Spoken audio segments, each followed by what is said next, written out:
अपनी नई किताब too much and never enough में डोनाल्ड ट्रंप की नीज मैरी ट्रंप कहती हैं कि डोनाल्ड ट्रंप नार्सिसिज्म और दूसरे क्लिनिकल डिसऑर्डर से ग्रस्त हैं। वो फर्दर एक्सप्लेन करते हुए लिखती हैं कि डोनाल्ड ट्रंप के अंदर की नार्सिसिस्टिक पर्सनैलिटी उन्हीं के पिता के द्वारा उनके अंदर बचपन से भरी गई है।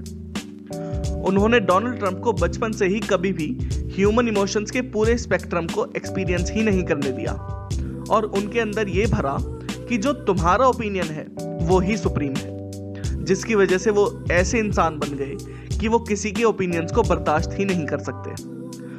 उनमें नार्सिसिस्टिक टेंडेंसी होने की वजह से वो दुनिया के लिए एक बहुत बड़ा चैलेंज है। But wait, what is narcissist anyway? और more importantly, what is narcissism? Selfishness involving a sense of entitlement, a lack of empathy, and a need for admiration as characterizing a personality type. आसान शब्दों में, narcissism एक तरह का personality disorder है जो इंसान के अंदर जरूरत से ज्यादा आत्मविश्वास भर देता है। इस तरह के मेंटल डिसऑर्डर का सीधा रिलेशन इंसान के व्यवहार से होता है और उसके सोचने समझने की क्षमता पर निर्भर करता है, जिसके कारण वो खुद को बाकियों से सबसे अच्छा और खास मानने लगता है। यह पॉपुलेशन के सिर्फ 1 से 2% लोगों को और ज्यादातर मेल्स को अफेक्ट करता है और उसमें भी ये एडल्ट तक सीमित रहने वाला डिसऑर्डर है। यंग पीपल, स्पेशली बच्चे, बहुत ज्यादा सेल्फ सेंटर्ड हो सकते हैं और हमें बहुत सेल्फिश लग सकते हैं, बट ये उनका एक नॉर्मल डेवलपमेंटल प्रोसेस है। लेकिन बच्चों के अंदर नार्सिसिज्म का बीज बचपन से ही बो दिया जाता है। एक नार्सिसिस्टिक पेरेंट के द्वारा रेज होने वाले बच्चों के लिए उनका नार्सिसिस्टिक होना इमोशनली और साइकोलॉजिकली एब्यूजिव होता है और उनके जीवन पर इसके लॉन्ग लास्टिंग इफेक्ट्स हो सकते हैं और इसके काफी चांसेस हैं कि बच्चे भी बड़े होकर एनपीडी का शिकार बने। एक स्टडी के अकॉर्डिंग नार्सिसिस्टिक पर्सनैलिटी डिसऑर्डर के काफी हिडन एस्पेक्ट्स हैं। वो अपनी एक ग्रैंड इमेज बनाते हैं जिसमें सहानुभूति की कमी, एंटाइटलमेंट की फीलिंग और प्रशंसा की भूख जैसी जरूरतें शामिल हैं। चलिए इस फिनोमिना को एग्जाम्पल से समझते हैं।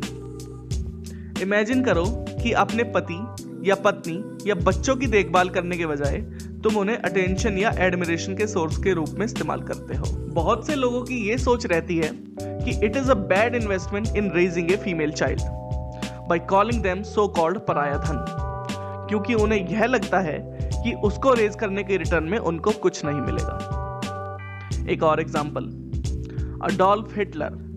दिस इज द मैन जिसने लाखों लोगों का मास मर्डर किया सिर्फ इस बेस पर कि जो उसका मेंटल स्टेचर और बिलीफ सिस्टम है बस वो ही सही है। Zeus deserve to die. Narcissism के बारे में सोचते समय हम अक्सर किसी एक ऐसे इंसान को सोचते हैं जो घमंडी, अभिमानी और सेल्फ सेंटर्ड होता है।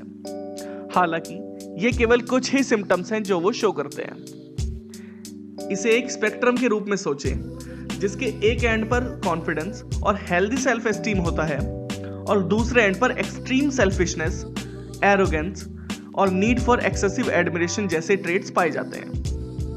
नार्सिसिज्म उन कल्चर्स में बहुत ज्यादा देखा गया है जहां पर इंडिविजुअलिटी और सेल्फ प्रमोशन पर ज्यादा ध्यान दिया जाता है। जैसे जब अमेरिका में 60s के दशक में मटेरियलिज्म और सेल्फ एस्टीम मूवमेंट को नई दिशा मिली, तभी से नार्सिसिज्म का ट्रेंड 1970 से लगातार बढ़ता जा रहा है। और आज के समय में सोशल मीडिया ने सेल्फ प्रमोशन को जंगल की आग की तरह ज्यादातर लोगों के जहन में भर दिया है।